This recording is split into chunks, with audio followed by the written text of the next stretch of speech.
उदास लम्हों उजाड़ रातों मेरे तख़य्युल से दूर भागो। ये नींद मुझसे बेजार क्यों है, इस दुख को मुझसे ही प्यार क्यों है। ये लोग जो मेरे हम सफ़र हैं, ये मेरी सोचों से बेखबर हैं। ये मुझसे कहते हैं तितलियों पर जुगनुओं पर किताब लिखूं, कि चाहतों का निसाब लिखूं। इन्हें मैं कैसे बताऊं कि अब बहार मौसम गुजर चुका है।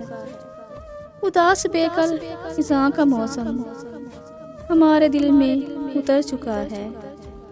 हमारे कहकहों का खुशबुओं का वो दौर कब का गुजर चुका है।